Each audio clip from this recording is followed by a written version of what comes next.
Good evening, everybody. I am going to talk to you about a comparison of two schools in one school district.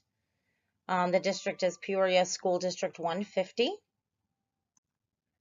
The two schools that I will be comparing are Manual Academy in District 150 and Richwoods High School in District 150. According to the Daily Herald, which holds the school report cards for Illinois, Manual Academy is 69.2% Black, 12.7% white, and 12.3% Hispanic. 78% of these students are on free and reduced lunch. At Richwoods High School, which is in the same school district, 32.1% are Black, 45.8% are white, 6.5% Hispanic, and only 13% are on free and reduced lunch. Manual Academy has 75% low-income students, 83% student attendance, 42% chronic truancy rate, only 9% meet expectations on the PARCC test. There is no data on parental involvement, and there's only a 69.4% teacher retention rate. Richwoods High School has 37.7% low-income students, 94.1% student attendance, 7.1% chronic truancy, 56.2% meet or exceed on PARCC testing, 100% parental involvement, and 85.8% teacher retention rate. Manual Academy. When you look and compare the two schools in the district, it does not differentiate between the schools. And the district report card only tells you how much is spent on per pupil for the district, which is $7,154, and per pupil spending on operational costs is $13,458. It says that 47.3% come from local property taxes, and when you're looking at Manual Academy in the South Side, most of those homes are rented. They're dilapidated. A lot of students don't actually have homes. They live with aunts, uncles. There can be 14 kids in a house. There's definitely an inequity there. So most of the local property taxes are going to or coming from the other areas. Learning environments. Manual Academy has disruptions regularly.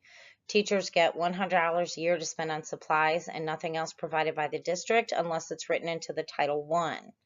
The school was built in 1931. There's no air conditioning, and there's been no major reconstruction post-1970. Technology, we have 3 computer labs. We have 8 iPad carts, 4 laptop carts, computers for every teacher, and only 3 computers in every classroom.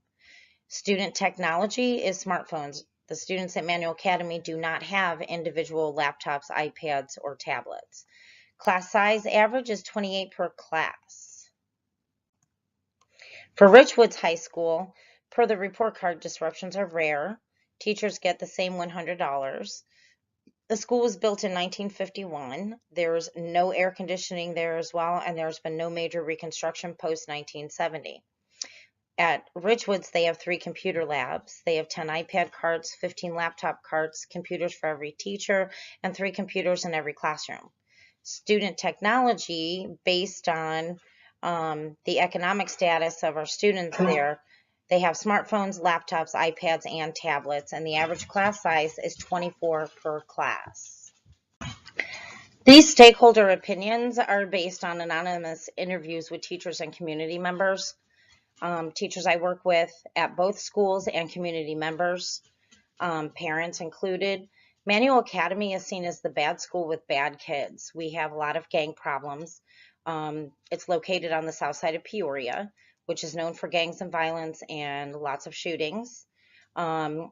People believe that there's no learning in the classroom, that everybody gets in trouble all the time, and that kids are not successful, and that there's no discipline there. At Richwoods High School, it is seen as the top school with top kids, especially with their silver medal they just got. It's seen as no discipline problems.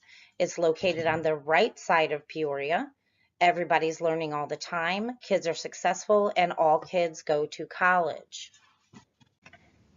As far as teacher attitudes go, Manual Academy, the teachers who work there definitely want to be there. and they work very hard. Teachers are teaching in the classroom. It needs better leadership, and it needs to be more focused instead of coming up with a plan, doing it for a couple months, and then not doing the plan anymore. We have great kids, and there's a 10% of the population that are discipline problems that we need to figure out a way to help them be successful and not discipline problems. At Richwoods, the teachers definitely teach. A lot of the teachers would say that there's less collaboration than they would like. They have great leadership, very focused leadership. They have great kids, great families, and great facilities. Community partnerships. This is what's interesting.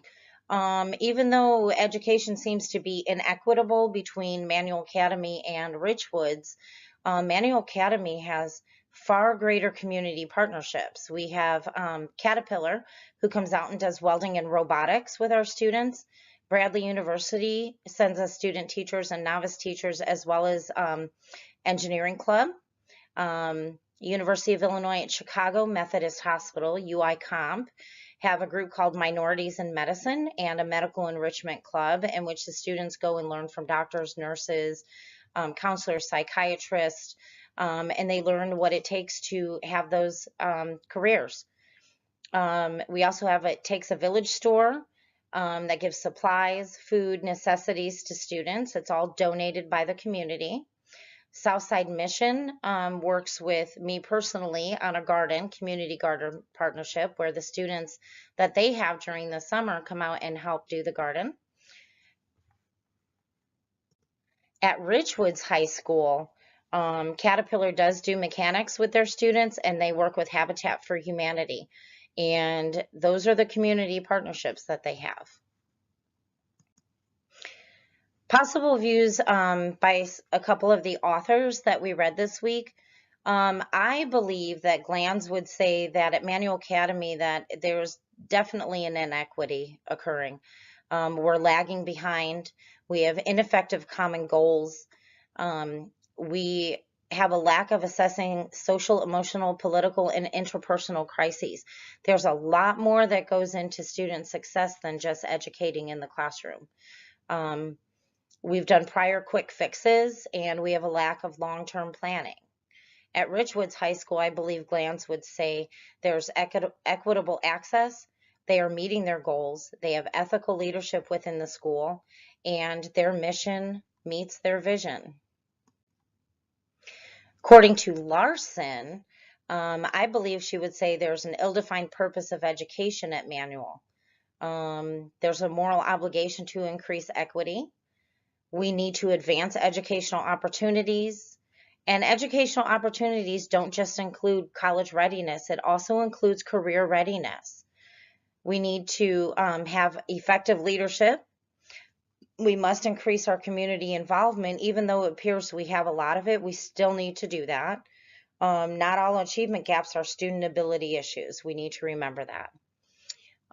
As far as Richwoods High School goes, I believe Larson would say that the purpose of education is defined and followed. Equity is apparent. There's educational opportunities for all. They have effective leadership, and some community involvement is present, although I believe she would say we still need more community involvement at Richwoods. A new school improvement plan. I wanted to share this with you because I have actually asked to be a team member for this. We have an action team 2017-2018 school year. That's when it's going to start. And the action team came up with 7 tactics that we are going to implement and follow. The first is to develop and implement a professional development plan.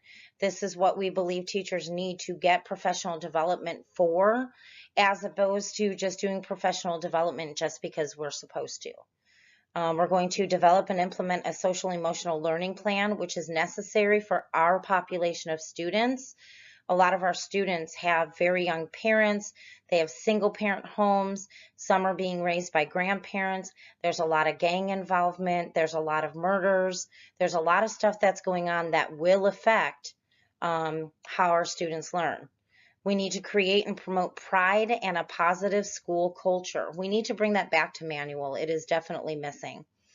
Community partnerships, we still need to continue this, and we need to increase this to make sure that our students are not only meeting college goals, but also those career readiness goals. Not all students plan on going to college, and if we can make sure our students have the skills necessary to be successful, that is what we want.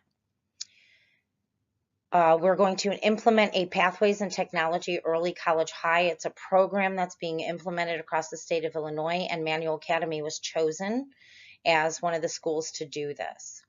We're going to develop individualized learning plans for all students.